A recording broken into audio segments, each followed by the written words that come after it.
Hey there, I'm Peter Michaels. We are back at Beau's Bar and Stage, where, of course, they have an incredible can list and great beers on tap as well. Now, this one is not officially been released yet, Adam. No, this one's brand new. I can tell you're excited. Yeah, I am. So, from Snake Lake Brewing Company, Adam, of course, Hey. needs no introduction. This is the first fruited Kettle sour that Snake Lake has put out. Yeah, it's the first one we've done. Look at the excitement. So you can it's, totally look at. He's so excited. As for our last one, it's not a hazy IPA. Right? Okay, so tell us a little bit about this Kettle Sour. Now, the one thing I read on your guys' social media post about it, an outrageous amount of blueberries. That's right. Like, how big is an outrageous amount of blueberries? So this beer actually, the way a Kettle Sour is made is you actually brew the beer. It ends up in your kettle. You sour the kettle. It sits overnight with lactobacillus bacteria, which gives it the sour flavor, kind of contours everything that's going on inside that beer and just adds that punch, that zip, that like the not suck your cheeks in so much, but just that finish that you get on a sour beer. Yeah.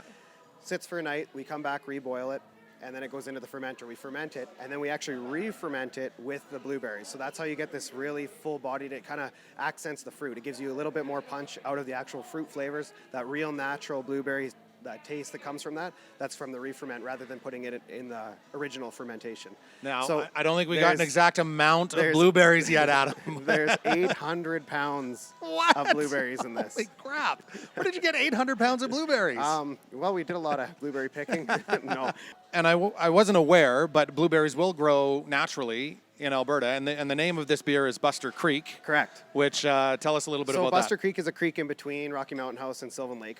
When that area was developed, everyone that was kind of coming to the area was used to developing on the mountains, in the rocks, and gravel and shale. They got to this really nice farmland in the prairies. It's soft. It's easy to set up. It's easy to grow stuff. Buster Creek was the area where kind of along the edges there was a lot of free-flowing wild fruits and lots of grains, and everything was like really fertile for places to grow. Yeah. And so it's just kind of a spot we picked in the middle. It's got a lot of heritage in the area, and it just gave these people a really nice, easy spot to start to make homesteads, to make fruit, to make food, to make everything happen. And it wasn't as much as like effort as it was out in the mountains or in the harsher like farmlands. One of the other things that I was most looking forward to about this beer was the color, which we've had a few discrepancies between people at Beau's right now as to what color exactly this beer is.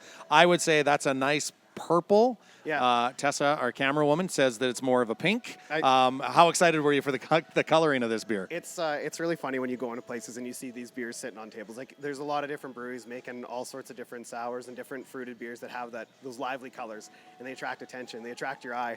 When you see them sitting on a table, you're like, what is that? Like, what does that taste like? How can that be beer? But here it is, a nice, beautiful, dark purple beer, but it gets it all from the blueberries, and those are all natural colors put in there from those blueberries that we put in. Love it. Let's Cheers. give it a shot. Buster Creek from Snake Lake. So you notice right away on that, wow, there's a lot of blueberry flavor. It's not overwhelming sour. It's not one of those beers that sucks your taste buds inside your mouth. It has that sour tart finish, but it is almost like, when a blueberry is fully ripe, it's sweet. Yep. But an early blueberry has a little bit of sour to it. It's just like we made them with fresh ones of those. It's very much like a smoothie. Honestly, like I was just going to say, it's just like a smoothie with just a hint of sour. It's got that almost a little bit of smoothie haze. It's got the smoothie flavor, the mouthfeel. It's like a beer smoothie. We're knocking it out of the park again. Come and check it out.